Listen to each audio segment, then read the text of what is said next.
요 부분은. 자, 그 다음에 이제 10번을 보면요. 10번은 이제 현장 연구와 그 현장 연구에 관련된 양적 연구와 질적 연구 방법의 어떤 그 차이점을 보는데, 요 부분도 예전에 한 2번 정도 나왔죠? 기출에. 그래서 쉽게 풀릴 수 있는 부분이고요. 그래서 양적 연구 방법하고 이제 질적 연구 방법의 그런 차이점은 제가 뒤에 60페이지 보충작을 해놨으니까 그거 좀 보시고, 여기에서 곧바로 문제 넘어갈게요. 자, 여기 보면 현장 연구라는 것은 이제 학교나 교실에서 일어나는 일상적인 그런 활동에 대한 연구인데 되게 실질적인 연구죠. 그 주체는 교사고 지속적이고 순환적인 것도 있다. 자, 그래서 새로운 학습자를 개발하고 수업 방법을 구현하거나 이들 수업 현장에 적용하는 실천적 연구다. 맞죠? 그 다음에 이제 양적 연구 방법, 질적 연구 방법 나오고 있는데, 자, 양적 연구 방법 보면 자연주의 연구 방법이라고 하면 연구자와 교사 명담을 얻는 자료를 해석하여 교육方法를 이해하는 방법이다. 틀렸죠? 제가 역교육 시간에도 몇 번 강조했는데 자연주의 하면 약간 뭐하고 비슷하죠? 그 양적 연구와 비슷하죠? 그러니까 요때 자연주의라는 것은 양적 상관없어요. 요때는 자연스럽게 하자는 거야. 그래서 연구자가 참여와 면담을 통해서 자료를 해석하고 교육方法를 이해하는 질적 연구 방법. 그래서 연구자가 자연스럽게 학생들이나 그런 데 참여해갖고 보고 느낀 것을 연구하는 방법이 자연주의 연구 방법이에요. 예, 그러니까 헷갈리지 마시고요. 그 다음에 디귿을 보면 질적 연구, 행동주의 연구 방법. 행동주의 방법은 심리학에서 쓰이죠. 자극과 반응에 대한 일련의 행동의 학습법이다. 이렇게죠. 행동주의 연구 방법은 객관적 행동을 기초해요. 어디에 속하? 양적의 질적이에요. 양적 연구 방법에 속하죠. 자, 그래서 틀렸고. 그 다음에 그 밑에 니은은 이제 슐만의 분류죠. 내용 지식, 교수 내용 지식, 교육 가용 지식을 제대로 알고 있느냐. 그걸 이제 물어보는 건데, 자, 실제 교육 가용 시기에서 중학교 1학년, 2학년, 4에서 세계사, 중학교 2학년, 3학년 국사학 학생들을 아는 것. 이것은 내용 지식이 아니죠. 뭐죠, 이거는? 교육 과정 지식이죠. 교육 가용 지식. 근데 내용 지식, 교수 내용 지식은 뭐야? 내용 지식은. 교사 내용 지식이 뭐죠? 내용 지식을 학생들의 인지 구조에 맞게 가르치는 방법, 관련된 것들을 교수 내용 지식이죠. 자, 그래서 요 슐만의 분류 부분도 많이 나오는 부분이죠, 기출에. 자, 그 다음에 5번을 보면, 자, 역사 교사의 인지학 특성 해가지고 있는데, 그 갈색책 부분에 보면, 인지학 특성에 대해 3가지로 나눴어. 역사 교과의 지식, 역사 교육과 학생에 대한 이해, 이렇게 3가지가 나왔거든요. 근데 여기 보면, 역사 교과의 지식, 들어가죠. 역사 교사의 가치적 성향, 가치적 성향. 역사 학생의 이해와 태도 어느 게 틀렸을까요? 역사 교사의 가치관과 성향이 틀렸어요. 또 어떤 분이 이게 또 질문하셨더라고. 책을 보니까 거기 역사 교사의 인지 특성 안에 요런 것도 들어가 있지 않냐. 그 책 보니까 역사 교사의 가치관과 성향도 들어가 있는데 이게 왜 틀린다느냐. 이게 따지는 분인데 요거는 저한테 따질 분이 아니에요. 제가 출제한 것도 아니고, 저는 여기에 맞춰가지고 지금 얘기를 하는 거고, 출제자 의도가 답이 1번이라고 이렇게 분명히 얘기했죠? 그러니까 이건 답이 1번이고, 5번이 왜 틀렸느냐는 것은 그 출제자만이 아는 거죠. 제가 그 설명할 수 없는 부분이에요. 네, 그런 것들을 좀 이해 좀 해주세요. 자, 그 다음에 11번 보죠. 11번. 자, 11번을 보면, 자, 가와 나에 해당하는 국가에 대한 설명으로 오는 것을 보기에서 보는 것은, 자, 가는 뭐에 나오죠? 진수의 삼국지 위시동의시에 나오죠. 보통 이제 AD 3세기 때 그 초기 철기 시대 때 이제 그 여러 가지 초기 국가들의 생활상을 보여주는 사료들인데, 자, 가를 보죠. 그 나라는 동쪽에 큰 궁궐이 있고, 나라의 도성에, 나라 도성을 뭐라고 하죠? 국이라고 하죠. 그때는 거기 동쪽에 있어. 국동 뭐죠? 큰 굴이 있으니까 국동대원을 말해요. 자, 국동대원이 있고 수연이라고 한다. 시온에는 온 나라의 사람들이 크게 모여 수신, 뭐냐면 신을 받는 그 행사를 하는데, 마저우 나라의 동쪽에 모셔 제사를 지냈다. 어느 나라죠? 고구려죠. 고구려 무슨 제요? 동맹제죠. 그래갖고 이제 그 당시 이제 그 주몽하고 유아 부인인데, 그 유아 부인이 이게 뭐냐면 아들 품죠. 어떻게 햇빛을 받아서. 그래서 이 햇빛을 받고 아들 그 품는 연년을 식으로 이렇게 나타나는 거야. 그래서 이걸 통해서 계로부의 어떤 그 고시대의 어떤 신성성을 강조하고, 그리고 다른 부족들의 우리는 천손의 자손이다. 이렇게 이제 나타나는 것이 동맹제고, 일종의 추수감사제 뭐 비슷한 거 이제 하는 거죠. 자, 나는 이제 이거는 여러분들 이거는 뭐냐면 이제 그 부여와 관련된 부여. 그러니까 여자가 질투하면 갖다 죽여서 갖다 버린다는 시체를. 그래서 이 부여의 가가 부여에서 뭘 말하는 거야? 가부장적 사회가 강하다는 걸 알 수가 있죠. 가부장적 사회가. 자, 기억을 보면 압록강 때 돌무지 무덤을 축제했다. 맞죠? 원래 이 돌무지 무덤은 맥족들의 고유한 형태들이죠. 그래서 나중에 이제 그 부요적인 그 일파가 와도 이 돌무지 무덤 형태를 그대로 계승을 했어요. 그래서 돌무지 무덤이 나중에 기단식 돌무지 무덤, 계단식 돌무지 무덤, 계단식 돌무지 돌방 무덤으로 발전되고, 나중에 이게 3, 4세기 때 중국식 돌방 무덤으로 바뀌게 되죠. 네, 답은 1번이 되죠. 맞죠? 답은 1번이 아니라 기억이 맞죠? 그 다음에 니은을 보면 은낙을 함부로 침범한 그 대가로 노비와 소음 아들 완성한다. 동해의 체카와 관련된 거예요. 동해의 체카. 네. 그 다음에 디귿을 보면 국왕 은하는 선진 도움을 받아 선비족에 물리치고 나라를 부흥시킨다. 자, 이건 부여와 관련된 건데, 보통 우리가 부여적 역사하면 삼국지 위지동의전에 있는 내용들만 탁 파악하고 알아요. 근데 그 관련된 그 뒤에 부여 역사들이 다른 중국 사설에도 실려져 있거든요. 그리고 이걸 기반으로 해서 한번 정리를 좀 해보면요. 자, 부여라는 것은 그 팍트인, 송화강 유형에서 팍트인 지형에 있는 국가들이죠. 그러다 보니까 교류하기도 편하지만 주변부터 뭘 많이 받을까요? 이민족들이 많은 침입을 받았어요. 그래서 그 중국에 들어오는 많은 이민족들이 이제 침입을 받게 되는데, 요때 이제 3세기 때, 그때 이제 중국 위진남북조 시대죠. 그래서 이제 선비족의 한 파트는 모용시에 침입을 받게 돼요. 그래서 누가 그때 왕이었던 의여가 자살했다. 이렇게 돼 있는데, 자, 그래갖고 이제 그때 이제 어디로 이동하냐면 부곡조 지역으로 이동하거든요. 부곡조 지역. 그래서 이제 서진의 그 도움을 받아가지고 왕이었던 을하라는 사람이, 을하가 여기 나와있죠. 선비족들을 격퇴하고, 이때 선비족들은 이제 모용실을 말하는 거죠. 격퇴하고 예전에 뺏었던 영토를 회복하게 되죠. 부국조지에서. 근데 이제 여기에서 원래 이제 주류 계층들은 어디로 갔겠어요? 원래 그 지역 갔겠죠. 그래가지고 요때 이제 저기 북부연합을 하고, 그때 이제 부곡조에 있었던 사람들이 독립을 하죠. 독립을. 이걸 뭐라고 할까요? 동부여라고요. 동부여. 네, 동부여. 그래서 이렇게 이제 있고, 그래서 북부여와 동부여 이렇게 해서 나눠져 있어요. 북부여 사실 이렇게 붙였던 명칭인데, 이게 이제 각기 멸망 시기가 좀 약간 달라요. 여기가. 그래서 이제 그 동부여 같은 경우에는 강개토대왕 때 멸망합니다.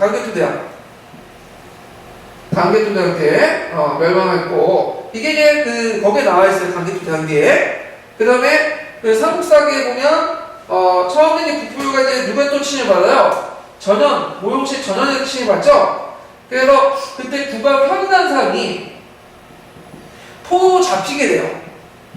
그러니까 이제 나라를 더 이상 유지하기 어려우니까 고구려 도움을 받아가지고 계속 유지됐다가 물길에 또 침입을 받게 돼요. 물길은 오늘날 어디 여진족이에요. 네. 그러니까 이제 더 이상 안 되겠다 해서 아예 왕실이 어디로 이동한 거죠? 고구려 영토 이동을 하죠. 그리고 나서 나중에 문자왕 때 문자왕 때 통합이 되죠. 그래서 완전히 이제 부여가 고구려 통합이 돼요. 네. 그 과정에서 신화 조작이 일어났죠. 예전에 몇 번 말했지만 주홍이 뭐가 되는 거야? 부여족의 한 일파의 동명 성왕을 탈바꿈 하는 거죠. 네. 그리고 이런 여러 가지 이제 선화도 이제 끊어들고, 이것은 뭘 하기 위해서? 부여족들을 고구려 내에 통합하기 위한 절차라고 보시면 돼요. 자, 그래가지고 그 내용들 맞죠? 자, 그 다음에 니를 보면, 나 시체를 감회장하면 애써보면 뼈만 추려 각 속에 안치하고 온 가족들의 뼈를 한 각 속에 넣어두었다. 뭐와 관련된 거죠? 골장제, 쇠골장, 옥조의 풍습이죠. 옥조는 또 민면의 제도 있죠. 예, 근데 이거하고는 구역은 관련이 없죠. 그래서 기획하고 디귿이 답이겠죠. 예. 그 다음에 이제 뒤에 넘어가서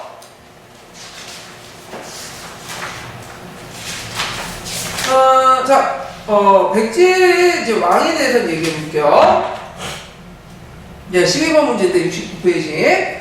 백제왕은 가와 다해는 서로 옳지 않은 것은 국호들 그 남부로 개칭하고 간산성 정책을 전사하는 사람은 누구죠? 6세기 때 서왕이죠.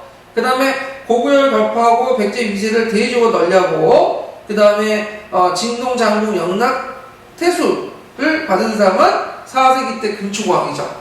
자, 그 다음에 22단원을 설치하고 1971년 발굴된 그의 무덤을 통해서 백제와 양 외려 간의 어떤 활발한 교류를 할 수 있는 것은 문영왕이죠. 문영왕은. 예. 자, 그러면 보면 경임을 등용하여 계율적으로 모험시켰다. 이것은 이제 누구냐면 성왕이야. 성왕. 성왕은 그 당시 이제 그 인도에서 유학한 그 겸임이 오니까 이 사람으로부터 이제 인도 불경을 가지고 왔죠. 그래가지고 그때 율무 72건가 이런 것들을 도움을 줘갖고 번역시켰어요. 그래서 율법을 통해서 나라를 통치하고 있고 자신도 뭐라고 해요? 전륜성왕의 성왕이라는 지칭이죠. 성왕은 시호가 아니에요. 그 당시에 불렸던 병명이에요. 그 전의 왕이나 그 후의 왕은 좀 약간 시호가 있는데 이 사람은 좀 특이하게 이렇게 이제 불려줬다. 이렇게 이제 보면 되고요. 그러니까 이제 맞고요. 그 다음에 가는 양으로부터 모시박사와 공장, 하사 등을 제공받았다. 자, 여기서 모시박사라고 있는데 모시박사는 뭐와 관련된 거죠? 시경을 연구하는 사람을 말하죠. 모시는 시경의 별칭이에요. 잠깐만요. 그 다음에 공장 회사 같은 경우에는 이제 공장은 이제 공인들을 말하는 거고 하사는 그 하가를 말하는 거죠. 그래갖고 그때 이제 그 적극적으로 상황 때 양나라 교류하면서 그렇게 이제 했는데 양나라 교류했던 다음에 성왕 외에도 그 전에 누가 있었죠? 그 아버지 무령왕도 있었죠. 예. 그래서 무령왕의 그 유명한 무령왕릉도 그 양나라 기술자들에 의해서 만들어졌다고 해요. 예, 벽돌무덤. 자, 나는 16강등을 제정하고 등급에 따라 복색을 정했다. 자, 나는 근초왕이죠. 16강등을 제정하고 등급에 따라 복색을 정한 왕은 어떤 왕일까요? 네, 이 사람은 이 사람은 고위왕이죠. 고위왕. 그래서 삼국사기에 따르면 육자평 16강을 제정하고 등급에 따라 복색을 정한 사람이 고위왕을 했어요. 3세기 때 사는데 물론 이제 이거에 대해서 학자들의 의견이 되게 많아요. 왜냐면 그 16강등이나 육자평의 명칭이 삼국사의 그 고위왕 때 정해졌다고 되어 있지만 실제로 중국 사서에서는 사회시대까지 해가지고 얘기하거든요. 사회시대 때 아마 중국 사서가 맞을 거예요. 근데 이제 그 고위왕이 즉위하는 과정에서 그 왕통이 바뀌게 되거든요. 그 과정에서 이제 뭐냐면 자기의 어떤 치적을 강조하기 위해서 뭐냐면 전에 그 뒤에 있는 그러니까 나중에 이제 쓴 사람들 뒤에 있는 내용들 고위왕을 갖다 붙이는 것도 있기 때문에 그런데 자, 하여튼 이게 시기적으로 맞지가 않고 그 다음에 이제 나는 박사 고흥을 등용해 역사사의 서기를 편찬했다? 맞죠? 예. 자, 그래서 그쪽으로 서기인데 이 서기는 삼국사기의 1차사로 사용했고 지금 남아있진 않아요. 예. 그래서 이 서기 내용은 이제 되게 근초왕 때 또 비유계통에서 뭘로 넘어갔죠? 온조계통으로 넘어갔죠? 그러면서 이 온조계통의 어떤 정당성, 역사의 정당성을 만연하게 해서 쓴 걸로 보고 있는데 그때 이제 비유계통의 왕들이 없어져 버리고 다 어느 걸로 막 통일돼서 온조계통의 왕들로 이렇게 미화해갖고 통일시키는 그런 역사 조작이 일어났다고 보고 있어요. 자, 그 다음에 이제 다는 문영왕 때 오경박사 단양이 고한문을 왜 파견했다? 맞죠? 자, 그때 백제와 일본은 그 당시 교섭을 자주 했는데 그때 단양이가 고한문을 왜 파견했죠? 자, 요것들 좀 기억을 해두시면 되고요. 3번이 틀렸죠? 3번이 고유형 때 그건데 근초방이 아니라 틀렸으니까 그다음에 3번이 되겠죠? 자, 그 다음에 이제 뒤에 넘어가서 13번 문제, 13번. 왕의업적인 문제가 많네요. 자, 다음에 제시된 왕의 계획안에 일어난 사실을 옳은 것을 보는 것은, 자, 여기 이제 첫 번째는 잘 모르겠는데, 요 두 번째 이제 단서가 있죠. 중시를 시조로 계칭하고 국학을 제어의 박사로 조를 뒀다. 자, 여기에는 이제 중시가 시조로 바뀐 게 언제쯤이죠? 집사업의 최고 장관 중시죠. 언제 때죠? 경도왕 때죠.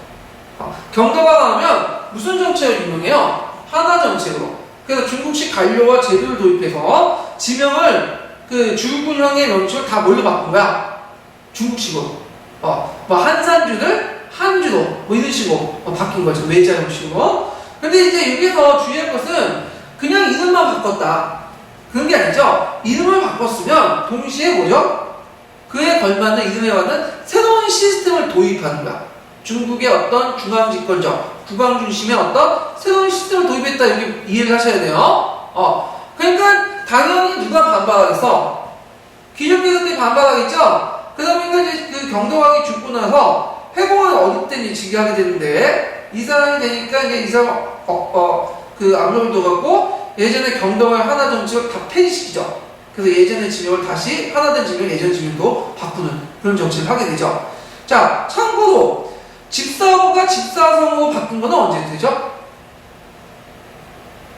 구가 성으로 바꾼 거는 흥덕왕 때죠? 신라하대 때.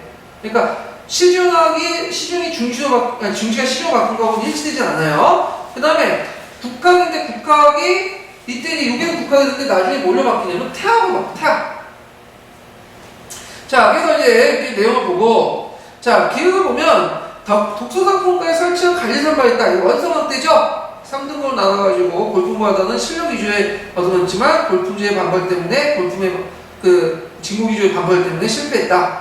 그다음 불국사, 석불사를 참고했다. 지금은 석불왕이라고 하지만 이게 원래 암제가 아니라 독립적인 사찰이었어요. 네. 그래서 이제 근데 이거 그 삼국 유사에 보면 누가 만들었다고 되죠? 김대성. 김대성이 이제 그 현세의 부모를 위해서 불국사를 만들었고. 지금 예전 전생에 있는 부모에서 석불사를 만들었다고 했는데 이거는 그냥 연기서사에 불과하고 실질적으로는 경도왕이 만들었고 왕실 원찰이었을 거다 이렇게 추정하고 있어요.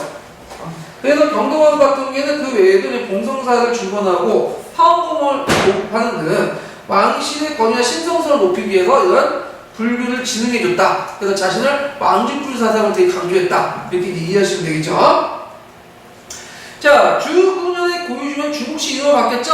자, 바꿔요. 자, 노법을 없애고 매년주를 주된 차등을 두었다. 신문왕이죠. 네, 그래서 답이 니은하고 디귿이 되겠죠. 그 다음에 14번 문제 보죠. 14번 문제. 자, 후삼국 시대 때 전투가 나왔네요. 이것도 예전에 시험 문제 나왔던 거죠. 그래서 이제 기출문제만 분석을 잘 하시면 풀 수 있는 건데, 자, 가는 이제 여기는 어디일까요? 홍성, 운주성 전투예요. 네, 1900 운주성 전투고, 그 다음에 이제 나는 고창 전투죠. 나는 고창 전투. 안동 전투, 안동에서 지었죠. 그 다음에 나는 유명한 공산 전투죠. 예. 그 다음에 다는 1, 2천 전투죠. 이때 이제 후백제가 완전히 망했다고 보시면 되죠. 그 다음에 많은 왕건이 활동했던 나주 전투죠. 자, 그래서 이제 순서는 마, 라, 나, 가, 다 이렇게 돼 있죠. 자, 그럼 문제 풀어보면요. 자, 운주성 전투에서 승리하자. 웅진 이국의 30여 성이 항복했다. 맞죠? 그때 이제 매국성 성주였던 공직이 왕건에게 기부를 해요. 후삼국시는 기부라는 말 많이 들었거든요. 기부라는 말이 뭐죠? 기부라는 건 뭐냐면 자기 세력 있는 것, 자기 통치하다 있는 영역과 인민들을 그대로 가지고 들어오는 거야. 근데 그걸 이제 들어올 때 인정을 해주는 거죠. 너 여기 통치해라. 근데 이제 이게 주의할 게 뭐냐면 후삼국 시대 때는 국경선언 개념은 없었어요. 그게 없고 뭐죠? 예전에 그 삼국 시대처럼 영역이라는 개념이 있어. 영역. 그래서 자기가 이제 그 지방 호족들이 뭐냐면 자기가 가지고 있는 세력권이 있어. 그 세력권이 있다가 신신놈 그 권원하고 궁예나 왕건이 싸우잖아요. 그러면 이쪽에서 권원이 이기면 권원 쪽으로 붙고 궁예가 이기면 궁예 쪽으로 이렇게 붙고 이런 판국이었어. 그래서 호족들이 눈치를 봐서 어디에 붙느냐에 따라서 세력권이 달라지는 거야. 그러니까 각각의 전투는 그 전투에서 끝나는 게 아니라 전투의 동향을 보고 각 세력권 지방의 호족들이 어디에 붙을 것인가를 판단하는 어떤 기준을 제시하는 거죠. 이렇게 이제 보셔야 돼요. 자, 그 다음에 2번을 보면 고려군이 나지역은 이제 어디예요? 고창 지역이죠. 그래서 이 고창 지역에서 이제 그때 이제 김성평, 권행, 장길 이런 사람들이 그 삼태사라 부르는 사람들이 이제 참여했는데 오늘날 어디죠? 안동이죠. 그래갖고 요게 그들의 도움을 받아가지고 승리했죠, 권한에. 그래서 이제 신라 동쪽 연안에 있는 일부 주군이 기부하였다.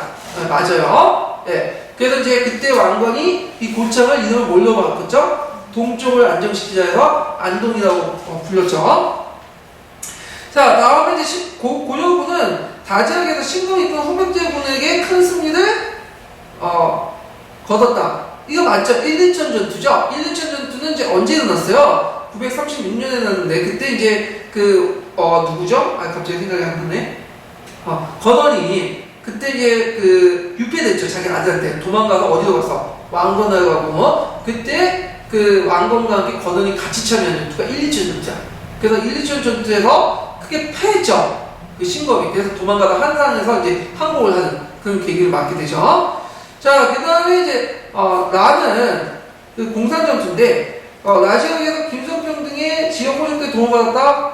아니죠. 이거는 고창전투죠. 이 공산전투는 이제 그 경양왕이 죽었다고 하니까 이제 도와주다 가다가 오늘날 대구 팔공산 부근에서 그 건원국과 맞닿던 그인데 그 건원에 의해서 이제 포위가 되니까 그 당시 누구예요? 신순경이 왕검을 대신해서 죽었죠. 그래서 거기에서 8명이 공신이 죽었다 해서 이 공산이 나중에 팔공산이라는 이름으로 바뀌게 되죠. 자, 그래가지고 이렇게 있고 그 다음 5번 보면 왕건은 마지막을 정리한 호백지를 압박할 수 있었다. 마가 어떤 지역이죠? 나주죠. 이 나주는 영산강 유역에 있고 영산강 유역 중심으로 해서 여러 불자들이 교류했던 건데 이 나주가 이제 그 나주 연안 지역이 지금은 그 깊이가 낮고 폭이 넓진 않지만 그 당시에는 상당히 큰 하구댐이죠. 지금이 한 거의 두세 배? 그래서 배가 왔다 갔다 할 수 있는 거고 여기가 해상세의 거점이고 예전에 왕건도 저쪽 그 개성 일대에 모여 해상세였죠. 그래서 그 할아버지 용건과 할아버지 작재근과 그 아버지 용건 때부터 이 나주세력과 상당히 교류를 하고 있었어요. 그래서 그 나주 호족들과 연합해가지고 건원을 물리쳤죠. 그래서 건원을 배후에서 견제하는 그런 게 있고 그 다음에 장하오 오씨 아시죠? 이 오씨도 그때 만났죠. 그래서 해종을 낳게 되죠. 자, 하여튼 답이 4번이 되겠죠. 틀리게 되는 거니까. 그 다음에 15번 문제 볼게요. 자, 15번 문제는 이제 좀 약간 기출가 안 나왔던 부분이죠. 고려시대 수공업 부분인데 이 고려시대 수공업은 그 약간 몇 가지만 제외하고 뭐 소수공업이나 사원수공업 이걸 제외하고는 되게 그 간영수공업의 시스템이 어디와 연결돼요? 조선시대와 연결돼. 조선 전기 때 그 시스템과 연결되거든요. 왜냐하면 조선이라는 나라가 고려를 이어받았기 때문에 고려의 관제가 그 고려의 여러 가지 시스템이 조선 관계 되게 많아요. 그럼 이걸 설명하기 전에 조선시대 때의 수공업, 고려시대 수공업에 대해서 얘기를 해볼게요. 고려시대 수공업.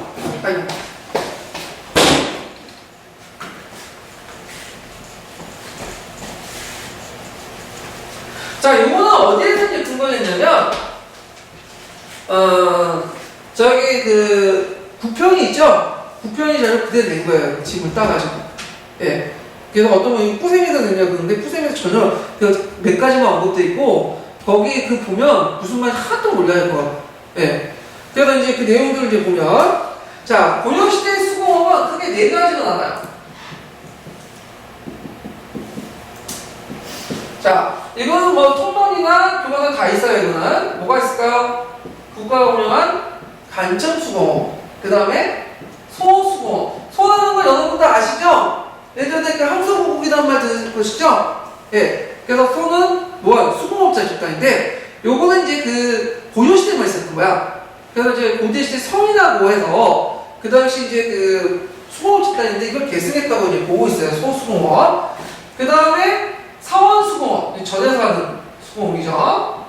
그 다음에 이제 민간에서 민간수공업. 이렇게 이제 볼 수 있는데, 자, 간천수공업과 소수공업은 주로 고려 전기 때 중심이었고, 주로 사원수공업과 민간수공업은 고려 후기 때 어느 정도 상대적으로 전기보다 유통경제가 발달하면서 성장하기 시작했죠. 그러면 여기에서 이제 주요 내용은 간청수공업과 소수공업, 사원수공업 이렇게 있는데, 특히 간청수공업 부분을 좀 정확히 아실 필요가 있어요. 자, 간청수공업은 이건 조선과 비슷해요. 거의 체제가. 이렇게 보면 크게 이제 중앙에 있는 중앙간청수공업이 있고, 이걸 이제 뭐라고 하죠? 서울 병자 써서 경공장이라고 하죠.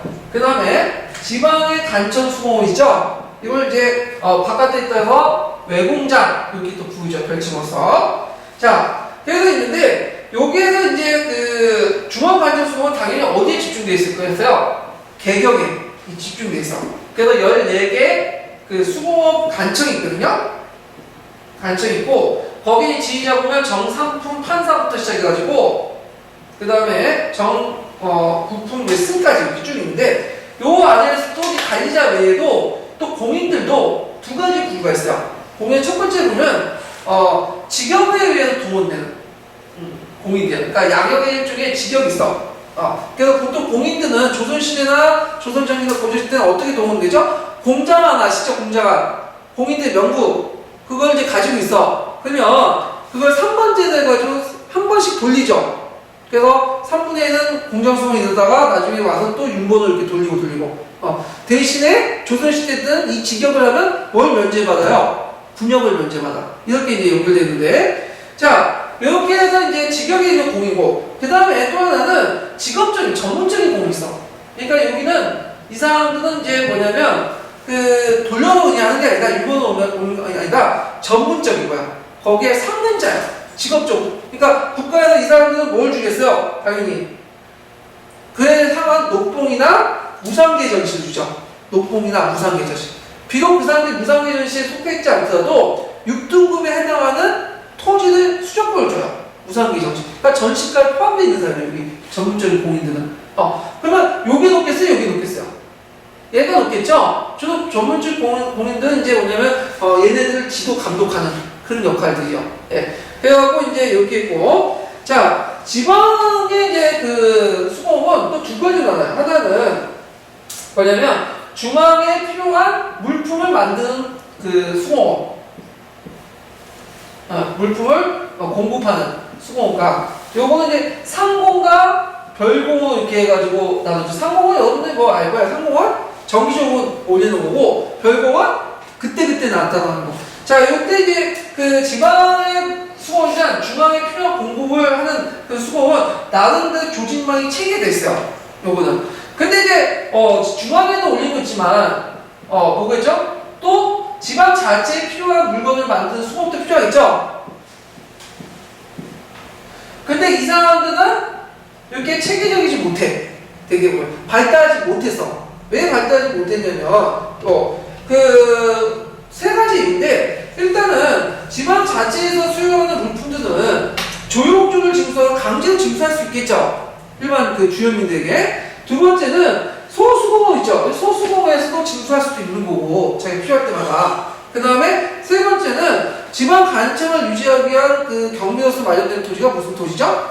공회전 아시죠? 예, 이 공회전 안에 이제 그 여러 가지가 있는데, 지전이나 공수전이나 장차전 같은 게 있어. 이걸 통해서 바탕으로 해서 간청에서 필요한 실물용품이나 간청의 어떤 그 여러 가지 그 뭐 비용, 그 다음에 하급 아전대 어떤 금융을 이렇게 지급하는 그런 것들을 하게 되거든요. 그러니까 굳이 이렇게 이제 그 하지 않아도 나름대로 다양한 경로를 통해서 이런 그 자기가 필요한 물건도 얻을 수 있기 때문에 요 지방 수공업에서 지방 자체에 필요한 그 수공업은 그렇게 체계적으로 발달하지 못했다. 꼭 기억하시고 이번에 시험에 나왔죠. 그 다음에 이제 소수공업. 자, 자, 소수공업은 그 고려시대 때 있었던 건데 이 사람들은 전문적으로 요것만 만들어. 특정한 부품들만. 그래가지고 일부분을 뭐죠? 공나무물로 이렇게 대체하죠. 그래서 그걸 만드는 이름에 따라서 은소, 동소, 사소, 주소, 뭐 지소 이렇게 많아. 은소는 뭘 갖다 바치는 거야? 은을, 동은, 동소는 동을 갖다 바치는 거죠. 예. 그래서 이제 이따가 고려 중국 때 이게 너무 여기 고단하고 하고 그때 신약 역청계급을 천시받으니까 고려 후기 때부터 먼저 반발이 일어나죠. 그래서 소가 점점 없어지고 소에서 했던 것을 일반 군연의 공나물로 대체하게 돼요. 그래서 조선시대 때는 아예 없어지게 되죠, 소는. 그 다음에 이제 세 번째가 사원수공인데 사원수공은 주로 이제 제지나 직포나 기화나 술, 소금 등을 이제 생산하는데 주로 사원에서 필요한 물건들을 말해요. 근데 이제 이게 나중에 너무 잘 만들다 보니까 민간에서 갖다 팔아, 나중에는. 그 다음에 이제 민간수공 같은 경우에는 이제 그 아낙네들이 그때그때 필요한 자기가 만든 그 물자들이나 자기가 필요한 물자들이나 시장에 갖다 파는 뭐, 마포나 이런 것들 만드는 것이 민간수공이에요. 이렇게 네 가지 수공의 특징을 좀 기억을 해주시면 될 것 같아요. 자, 그러면 그 내용들을 이제 파악해보죠. 자, 여기 보면 중앙에 설치된 수공 담당 부서는 10곳인데, 정확히 14곳이에요. 거기에 소속된 공인들은, 각각의 공장들은, 각각의 전문 기술을 지니고 있었다. 자, 기업은 전시가 지급 대상이 제외됐다. 여기에서는 공인 두 가지가 있다죠? 직업적인 공인과 전문적인 공인. 직업은 당연히 의무적으로 동원되는 거고, 요 사람들은 뭐죠? 전문적인 공인들은 뭐에 속했던, 그죠? 녹봉이나 우상계 전시에 받는다고 했죠? 예, 우상계 전시에. 자, 그래서 이렇게 이제 기억을 해두시고, 이건 조선시대도 마찬가지예요. 예. 자, 그 다음에 이제, 니은은, 틀렸죠? 전시가 제외된 게 아니고. 자, 니은은, 정기적인 상공과 부정적인 별공이 이루어졌다. 맞죠? 여기 지방공부에서 중앙에서 필요한 그 공부한 상공과 별공 이렇게 나눠준다고 했죠? 예. 그 다음에 디귿은 자체적으로 지방간청의 자체 수요를 만드는 것은 원래 이게 좀 약간 표가 여기 지방간청이겠지만 정확히 말하면 지방간청에 어디까지 꺼야 돼요? 수요를 위한 것 이렇게 꺼야 돼. 그래야지 정확하죠. 예. 이거는 그대로 원문대로 이렇게 한 건데 아마 이게 약간 미스인 것 같아요, 제 생각에는. 물론 큰 문제는 상관없겠지만. 자, 공회전이 필요한 경들조였다. 맞죠? 아까 전에 세 가지 그 얘기 중에 공회전이 있었다고 했죠? 공회전.